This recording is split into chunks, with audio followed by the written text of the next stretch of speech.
depresión. ¿Por qué? Porque tiene alterado el metabolismo de la serotonina. Entonces necesita, además de la terapia, va a necesitar medicación. Y ahí tenemos que diferenciar lo que es una persona deprimida de una persona que está deprimida.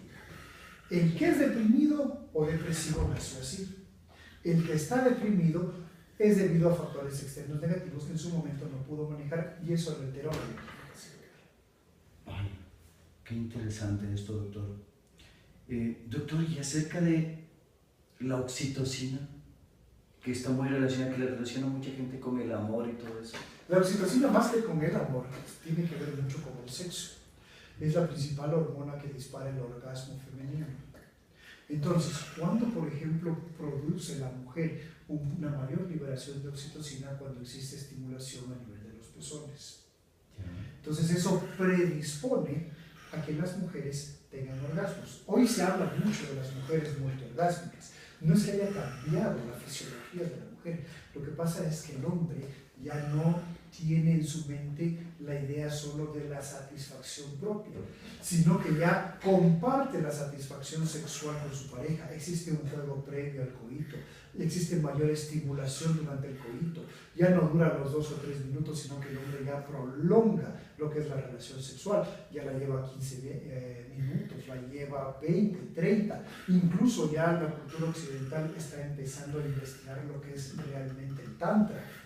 Entonces, en la prolongación del placer sexual que puede durar horas, entonces durante toda esa manipulación, tanto de los pezones, del clítoris, se produce una mayor liberación de esta hormona oxitocina y predispone a la mujer a tener múltiples orgasmos. Doctor, yo vi un experimento que decían que el hombre y la mujer, de acuerdo a su cerebro primitivo, el hombre se satisface, pues hacían estudios, les ponían neurotransmisores en el cerebro, se satisface y sus células, digamos, sus neuronas, tienden a irrigar mucho más que las mujeres en el caso de la irrigación. Quiere decir esto que la mujer tiene más placer o menos placer, pero en el estudio decían que el hombre definitivamente siempre, en la antigüedad, en el paleolítico, era solamente él estaba preocupado de que en ese momento alguien venga o un animal venga, entonces él estaba dispuesto a la caza, ¿no? Así es. ¿Sí? Son distintas circunstancias, ¿no es cierto? Existe un examen muy interesante que se llama la resonancia magnética funcional, en la cual se van iluminando las zonas del cerebro de acuerdo a las que se van estimulando. En el año 2000 en España sometieron a 20 mujeres a resonancias magnéticas funcionales. Y lo primero que hicieron fue estimularlas dolorosamente y ver qué zonas del cerebro eran las que se encendían. Posteriormente les pidieron a esas mujeres que se masturben hasta tener orgasmos y se encendían las mismas zonas. Entonces, claro, la sexualidad masculina y la sexualidad femenina son definitivamente diferentes. El pene del hombre, ¿por qué tiene esa forma? Porque está diseñado para retirar el semen de otros hombres y así únicamente procrear y mantener a su progenie, no la de los otros hombres. Entonces, efectivamente, en esos tiempos el hombre estaba en riesgo de morir devorado por una presa o cazado por un enemigo, y por eso la eyaculación que llega como el orgasmo masculino puede durar 20 segundos. Las culturas orientales aprenden a través de lo que es el tantra a prolongar esto debido justamente a su pensamiento, en la cual un hombre podía mantener o tenía tantas mujeres como podía mantener, era su harem, pero que no estaban ahí únicamente para pues tejer, para cocinar, sino que él se encargaba de proporcionarles placer a 3 o 4 mujeres por noche. Entonces justamente el sexo tántrico le enseña al hombre a realizar este tipo de actos.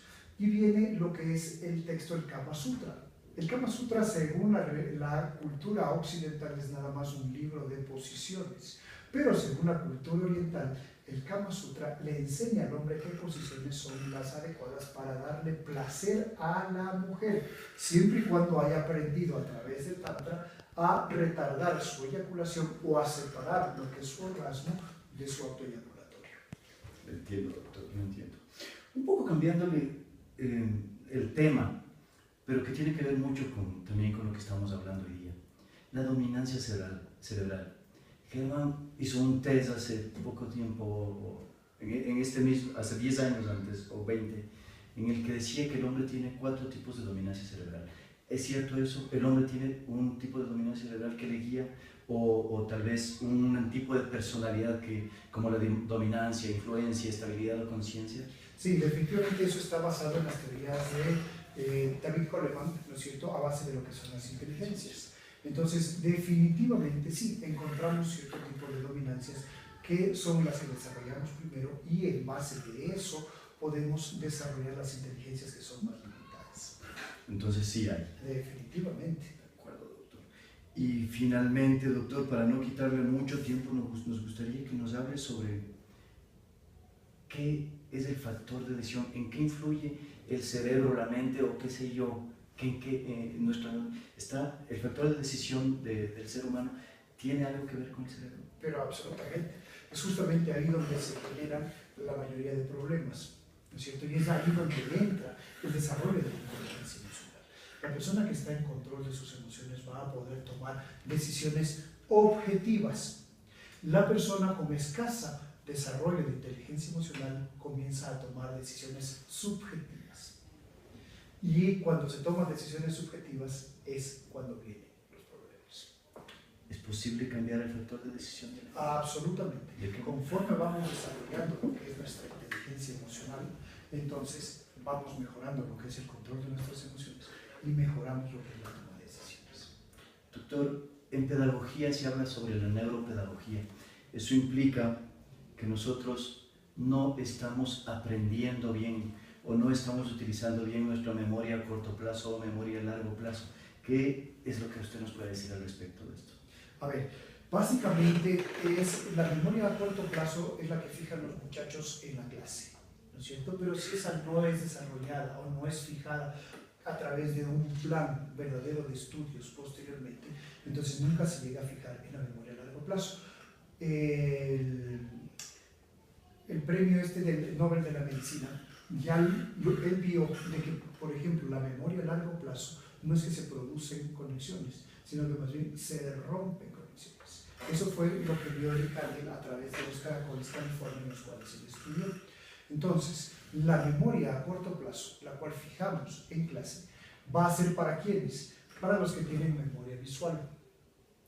Puede ser aprovechada por los que tienen una memoria auditiva, pero si es un pragmático, no va a aprovechar absolutamente o va a aprovechar muy poco lo que está viendo y lo que está escuchando. Entonces, para esa persona, justamente dentro de lo que es la neuropedagogía, tiene que desarrollarse un plan de tareas en casa, manuales, para que pueda fijarlas en su memoria, para que pueda romper esas conexiones y pueda tener mayores beneficios en esa memoria a largo plazo. Entiendo, doctor. ¿Podemos tener compromiso de otra cita, doctor? Encantado de la vida. Un consejo para la gente que nos ha hecho algunas preguntas, como por ejemplo, ¿existen alimentos que necesita el cerebro o hay algunos alimentos mejor? Otro que nos dicen es, doctor, ¿qué hago para ejercitar mi cerebro?